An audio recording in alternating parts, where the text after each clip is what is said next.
এবারে বিশ্ব ইজতেমা ৩ ভাগে অনুষ্ঠিত হবে। সব পক্ষের সম্মতি নিয়ে ইজতেমার নতুন তারিখ ঘোষণা করে প্রজ্ঞাপন জারি করেছে সরকার। এতে বলা হয়েছে আগামী ৩১ জানুয়ারি থেকে ২ ফেব্রুয়ারি টঙ্গী ময়দানে প্রথম পর্বের ইজতেমায় ২ ভাগে শুয়ারি নিজাম অনুসারী তথা জোবায়েরপন্থীরা অংশ নেবেন, আর ৬ ফেব্রুয়ারি মাগরিবের ওয়াক্তের মধ্যে প্রশাসনের কাছে টঙ্গী ময়দান হস্তান্তর করবেন তারা। এরপর ১৪ থেকে ১৬ ফেব্রুয়ারি দ্বিতীয় পর্বের ইজতেমায় অংশ নেবেন তাবলিগ জামাতের সাতপন্থীরা। মাজহারুল হক মুহাজিরের রিপোর্ট। পবিত্র হজের পর মুসলমানদের সবচেয়ে বড় জমায়েত হয় টঙ্গীর তুরাগ তীরে, যার নাম বিশ্ব ইজতেমা। দেশ বিদেশের অগণিত ধর্মপ্রাণ মুসল্লিরা এতে অংশ নেন। রাসূলের জীবন আদর্শ, আল্লাহর একত্ববাদের বয়ান আর ইসলামের সৌন্দর্য তুলে ধরা হয় মুসলিম উম্মার এই সম্মেলনে। কিন্তু তাবলিগ জামাতের শুরাই নিজাম তথা জোবায়েরপন্থী ও সাতপন্থীদের বিভক্তিকে কেন্দ্র করে গেল কয়েক বছর ধরে ২ পর্বে অনুষ্ঠিত হচ্ছে বিশ্ব ইজতেমা। এদিকে পরিবর্তিত পরিস্থিতিতে হওয়া এবারের ইজতেমা ২ পর্বে অনুষ্ঠিত হলেও তা হবে মূলত ৩ ভাগে। আগামী ৩১ জানুয়ারি থেকে ৬ ফেব্রুয়ারি প্রথম পর্বে ২ ভাগে অংশ নেবেন শুরাই নিজাম তথা জোবায়েরপন্থীরা, আর ১৪, ১৫, ১৬ ফেব্রুয়ারি দ্বিতীয় পর্বে অংশ নেবেন মাওলানা সাদের অনুসারীরা।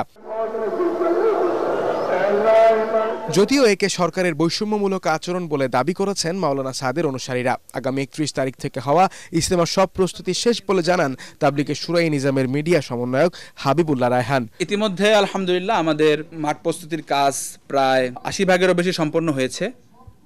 আরও আগেই হয়তো মাঝখানে সাতপন্থীদের হামলার পরে ১৪৪ ধারা ময়দানে জারি ছিল।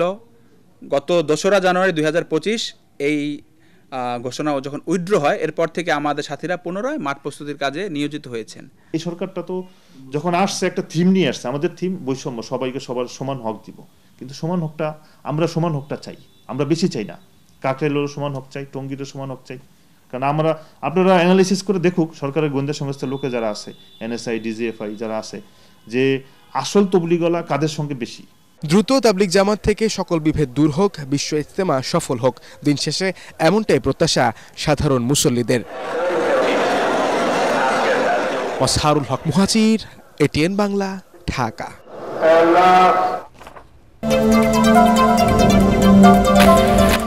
বিএনপি গণতন্ত্র প্রতিষ্ঠার ধারক মন্তব্য করে দলটির স্থায়ী কমিটির সদস্য মির্জা আব্বাস বলেছেন, যারা বিএনপির উদ্দেশ্য নিয়ে প্রশ্ন তুলবে তাদের উদ্দেশ্য ভালো নয়।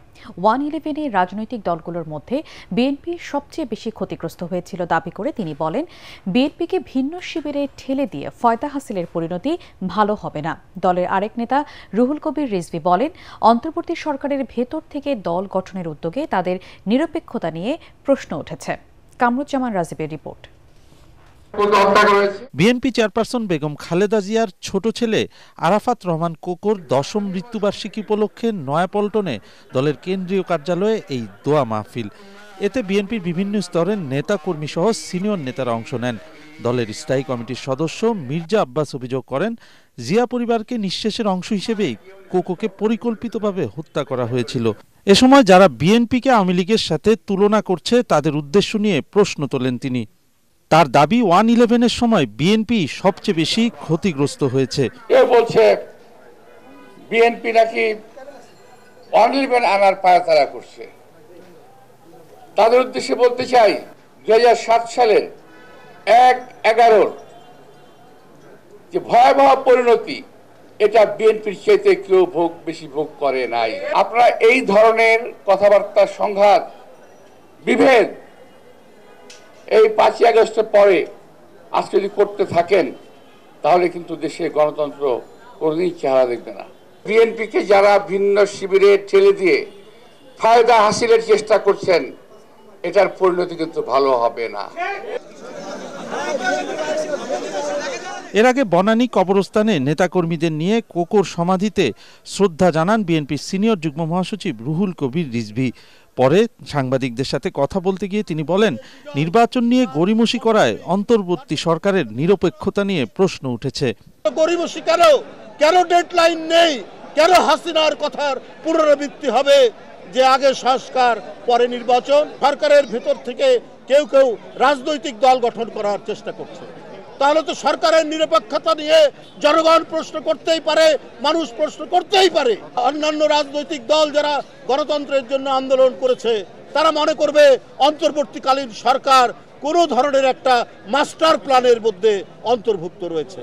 বিএনপি গণতন্ত্র প্রতিষ্ঠায় অঙ্গীকারাবদ্ধ দাবি করে রিজভী বলেন, বিরূপ কথাবার্তা বলে বিএনপির ভাবমূর্তি নষ্টের পায়তারা চলছে। কামরুজ্জামান রাজীব, এটিএন বাংলা, ঢাকা। তিনি আজকে চিকিৎসা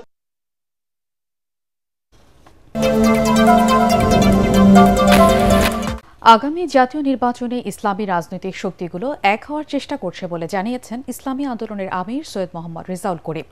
২৪-এর অভ্যুত্থানের পর দেশের মানুষ আর পুরনো শাসক চায় না মন্তব্য করে চরমোনাই পীর বলেন, বৈষম্যহীন বাংলাদেশ দেখতে এবার ইসলামের শক্তিকেই চাইছেন নাগরিকরা। রিপোর্ট আদ্দিন সজীবের।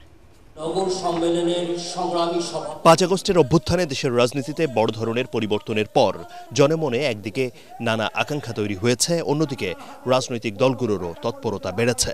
কোনো কোনো ক্ষেত্রে গণঅভ্যুত্থানে নেতৃত্ব দেয়া ছাত্রদের সঙ্গে অন্যতম বড় রাজনৈতিক দল বিএনপির বিপরীতমুখী অবস্থান সামনে এসেছে। এসব নিয়ে রাজনৈতিক দলগুলো নানা কথা বলছে। প্রধান রাজনৈতিক দলটি তারা বিকল্প গ্রহণ করতে পারছে না, মেনে নিতে পারছে না। আমরা বলবো আপনারা রিয়েলিটি মাইনা নেন, জনগণ বিকল্প চাচ্ছে। বিগত সরকারগুলোর যে শাসন ব্যবস্থা তারা দেখেছে, তারা চরম বিরক্ত হয়েছে, আর তারা পূর্বের অবস্থায় ফিরে যেতে চায় না। যদি ৩০ লক্ষ লোক শহীদ হয়ে থাকে ৭১-এ, ধরে ৩০ লক্ষ লোকের তালিকা জাতির সামনে প্রকাশ করতে হবে।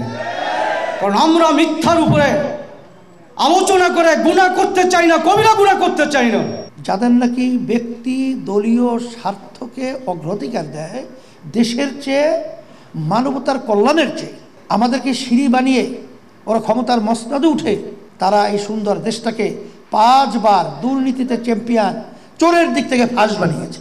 ওই স্বার্থন্বেষী মহলদের আর আমরা সিঁড়ি হিসাবে পরগাছা না হই। রাজধানীর ইঞ্জিনিয়ার্স ইনস্টিটিউশন মিলনায়তনে ইসলামী আন্দোলন বাংলাদেশের আমির সৈয়দ মোহাম্মদ রেজাউল করিম বলেন, দেশের মানুষ অনেক শাসক দেখেছে, এবারের নির্বাচনে তারা ইসলামকে সামনে এগিয়ে নেবে, সেজন্য ইসলামী শক্তিকে এক করার চেষ্টাও জোরালো হয়েছে। বাংলাদেশের ভিতরে যে ইসলামের দলগুলো রয়েছে, সমমনা দল, আমরা সবাই আলহামদুলিল্লাহ নির্বাচনের সময় যেন ইসলামের পক্ষে একটু বাক্স পাঠাতে পারি, এই উদ্দেশ্য নিয়ে আমরা কিন্তু বিভিন্ন পর্যায়ে কাজ করতেছি এবং বর্তমানে চলমান রয়েছে। আলহামদুলিল্লাহ, দোয়া করতে থাকেন, আল্লাহ যেন কবুল করে। আশা তো করি আল্লাহর রহমতে ভালো একটা ফল আল্লাহ আমাদেরকে দান করবেন। দলটির নগর সম্মেলনে 2025-26 সেশনে নতুন সভাপতি মনোনীত হয়েছেন ইমতিয়াজ আলম এবং সেক্রেটারি হয়েছেন আব্দুল আউয়াল। আদ্দিন সজীব, এটিএন বাংলা, ঢাকা।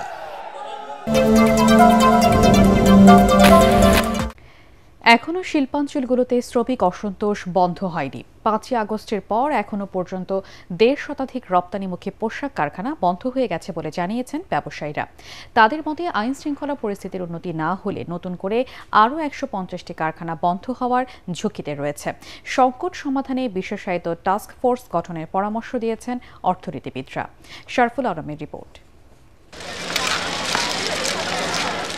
গত বছর জুড়ে গ্যাস বিদ্যুতের সংকটে ছিল রপ্তানিমুখী শিল্প কলকারখানা।